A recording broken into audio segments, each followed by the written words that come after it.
Hi viewers, ഗോബൂസ് kitchen ബ്ലോഗിലേക്ക് എല്ലാവർക്കും സ്വാഗതം. ഞാനിന്ന് നിങ്ങളുടെ മുമ്പിൽ വന്നിരിക്കുന്ന വെണ്ടയ്ക്ക കൊണ്ട് ഉണ്ടാക്കാവുന്ന ഒരു സ്പെഷ്യൽ കറി, അതായത് വെണ്ടയ്ക്ക പുളിങ്കറി എന്ന് വേണമെങ്കിൽ പറയാം. അതാണ് ഉണ്ടാക്കി കാണിക്കുന്നത്. ഞാൻ ഇങ്ങനെ വെണ്ടയ്ക്ക കഴുകി വൃത്തിയാക്കി കഷ്ണങ്ങളായിട്ട് അരിഞ്ഞു വെച്ച് ഇത് നമ്മൾ ചെറുതായിട്ട് എണ്ണയിൽ ആദ്യം ഒന്ന് വഴറ്റിയെടുക്കും. ഞാൻ അടുപ്പത്ത് വെച്ചിരിക്കുന്ന ചീനച്ചട്ടിയിലേക്ക് 1 ടേബിൾ സ്പൂൺ വെളിച്ചെണ്ണ ഒഴിക്കുന്നു. അതിലേക്ക് നമ്മൾ ഈ വെണ്ടയ്ക്കായിട്ടൊന്ന് വഴറ്റിയെടുക്കണം. പക്ഷെ ചെറിയ തീയിലെ വഴറ്റിയെടുക്കാം, കരിഞ്ഞു പോകരുത്. ആദ്യം ഒന്ന് നല്ലതായിട്ട് തീ കൂട്ടി വെച്ച് കൊടുക്കുക. അത് കഴിയുമ്പോൾ നമ്മൾ ഒരു മീഡിയം ഫ്ലെയിമിൽ വെക്കാവും, ഇല്ലെങ്കിൽ ഇതങ്ങ് കരിഞ്ഞു പിടിക്കും. അതുകൊണ്ടാണ് ഒരുമാതിരി വഴറ്റിയിട്ടുണ്ട്. ഒരു 5 മിനിറ്റും കൂടെ കഴിയുമ്പോൾ ഞാനിത് എടുക്കും. ലോ ഫ്ലെയിം ആയതുകൊണ്ട് കുറച്ച് സമയം പിടിക്കുന്നതേ ഉള്ളൂ. വെണ്ടയ്ക്ക വഴറ്റി എടുത്തിട്ടുണ്ട്. ഇനി നമ്മൾ അതിന്റെ ബാക്കി കാര്യങ്ങൾ ചെയ്യുകയാണ്. പാത്രത്തിലേക്ക് 1 ടേബിൾ സ്പൂൺ 1.5 ടേബിൾ സ്പൂൺ എണ്ണ ഒഴിക്കാം, വെളിച്ചെണ്ണ. എന്നിട്ട് അതിലേക്ക് നമ്മൾ സ്വല്പം ഉഴുന്ന് പരിപ്പ്, കടുക്, കരിവേപ്പില ഇടാൻ പോകുന്നു. കരിവേപ്പില ഇടുന്നു. ഇനി ഇതിലേക്ക് കടുക് പൊട്ടിയിട്ടുണ്ട്. അതിലേക്ക് നമ്മൾ ഈ അരിഞ്ഞു വെച്ച സബോള ഇടുകയാണ്. ഞാനൊരു 2 മീഡിയം സൈസിൽ സബോള എടുത്തിട്ടുണ്ട്. സ്വല്പം ഉലുവ കൂടി ഇടണം, കാരണം പുളിങ്കറി ആകുമ്പോൾ ഉലുവ ഒന്ന് വറുത്തത് ഇടയ്ക്കൊന്ന് കടിക്കുന്നത് നല്ല സ്വാദാണ്. നമുക്കൊരു ചെറിയ കഷ്ണം ഇഞ്ചി അരിഞ്ഞതും കൂടെ ഇതിലേക്ക് ചേർക്കാം. വഴറ്റിയ സബോളയിലേക്ക് നമ്മൾ 1 ടൊമാറ്റോ കട്ട് ചെയ്ത് ഇട്ടു. അതും കൂടെ വഴറ്റാൻ പോവാം. നമ്മൾ ഇതിലോട്ട് സ്വല്പം പുളി ഒഴിക്കണം. വളരെ കുറച്ച് ഒഴിച്ചാൽ മതി, കാരണം നമ്മൾ ടൊമാറ്റോ ഇട്ടു. അത് കണക്കാക്കി പുളി ഇതിലോട്ട് ഒഴിച്ചാൽ മതി. ഇനി ഇതിലേക്ക് ഞാൻ ഒരു 2 ടീസ്പൂണ് മല്ലിപ്പൊടി ഇടുന്നു. നമ്മൾ പൊടിച്ച മല്ലി ആയതുകൊണ്ട് നല്ല ഫ്രഷ് ആയിട്ടുള്ള മല്ലിപ്പൊടിയാണ്. അതോടൊപ്പം ഞാൻ 1 ടീസ്പൂണ് മുളക് പൊടി ഇടുന്നുണ്ട്. നല്ല എരിവുള്ളതുകൊണ്ട് ഞാൻ അധികം ചേർക്കുന്നില്ല.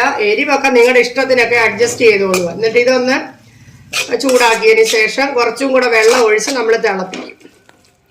ഇതിലേക്ക് നമുക്ക് ഒരു 3/4 ടീസ്പൂൺ കണക്കാക്കി നമുക്ക് ഉപ്പിടാം.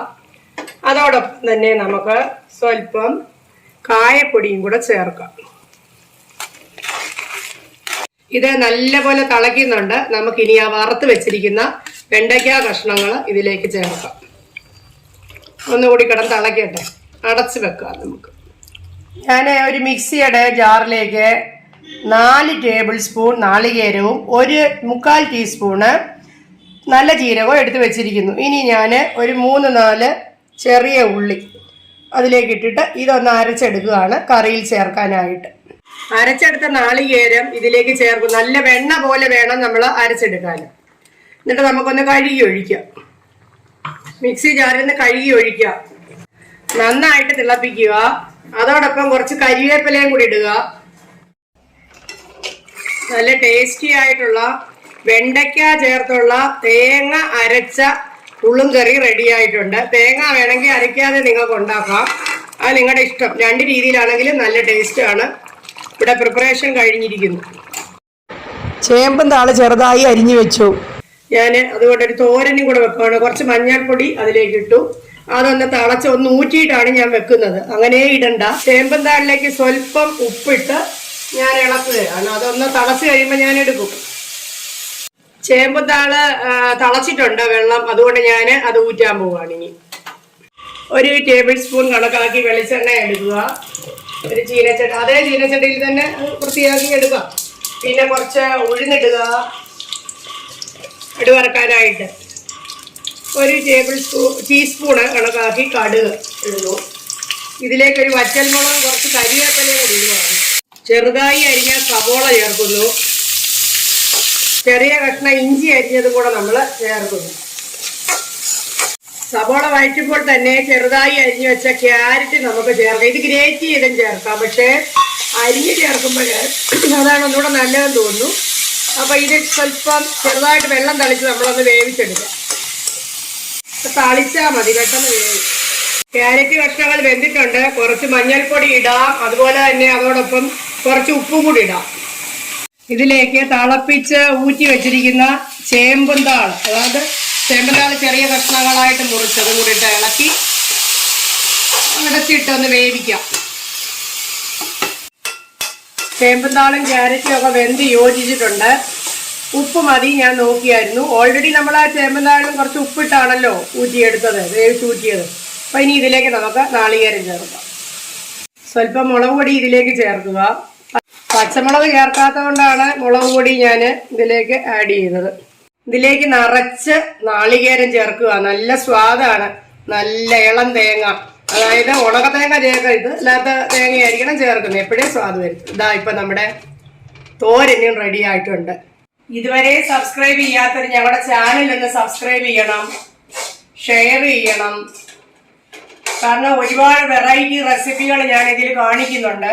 Simple, easy, healthy, at the same time നമുക്ക് ഒത്തിരി ന്യൂട്രീഷണൽ വാല്യൂ ഉള്ളതാണ് ഞാൻ മിക്കവാറും ഇതിൽ കാണിക്കുന്നത്.